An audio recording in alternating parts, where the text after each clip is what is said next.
Marami nga ang nag-aabang ngayon sa tea na i-spill ng pambansang Marites o self-proclaimed pambansang Marites na si Sian Gaza. Matatanda ang isa si Sian Gaza sa talaga namang nagbahayag ng kanyang maaanghang na mga opinyon sa nasabing hiwalayan nila Anthony Jennings at ng ex-girlfriend nito na si Jamila. At syempre, ang involved sa nasabi nga pong hiwalayan ay walang iba kundi ang aktres na si Maris Racal. Medyo nakapag-move on na ang mga netizen, ang mga fans, ang mga tao sa nasabi nga pong breakup at nakamove on na rin sa mga conversation na inilabas ng ex-girlfriend ni Anthony Jennings ni Maris Racal kung saan ay sobrang na-judge ang aktres na si Maris. Ganun pa man, dahil ang panahon ay lumilipas, medyo nahupa na nga ang nasabing tensyon. Pero narito nga si Sian Gaza at may mga revelasyon na ayon sa kanya, personal niyang nakausap ang ex-girlfriend ni Anthony Jennings. Narito ang naging update ng isang Facebook page na Daily News PH.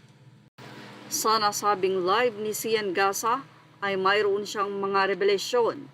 Pero ang ilan ay malalaman sa part 2 ng revelasyon niyang live.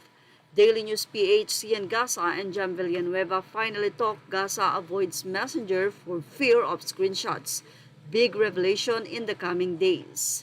In his latest live stream, social media personality and the Prince of Marites, Sian Gaza revealed that he recently had a conversation with Jam Villanueva, shedding light on Jam's struggles after parting ways with her previous partner.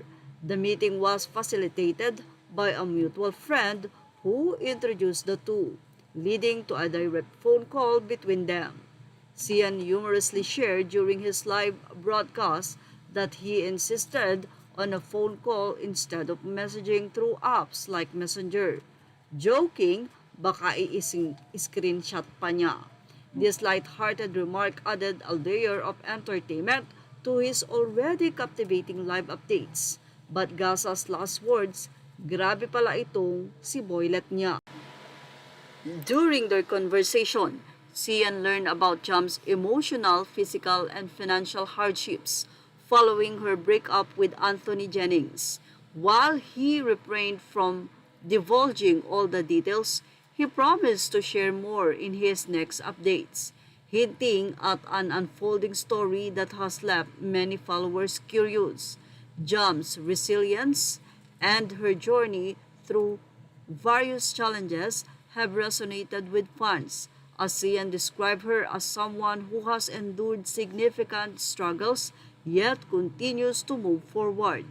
The conversation gave Sian an opportunity to understand Jam's perspective better, and he teased that there's more to be revealed in the coming days. This latest update from Sian Gaza has sparked conversations online as netizens eagerly await the next chapter in his ongoing revelations, whether it's about celebrity controversies or personal anecdotes. Sian continues to captivate his audience with his candid and intriguing storytelling. Siyempre, maraming nag-aabang sa sinasabing spill the tea na ibubunyag nga nitong si Sian Gaza. Pero may mga netizen din na nagsabi na sana nga daw ay mag-move on na ang marami, especially itong si Sian na tila nagbe-burn na naman ng bagong apoy sa issue. Yan ang ating Showbiz Snap update. Thank you for watching. Images are all credit to the rightful owners.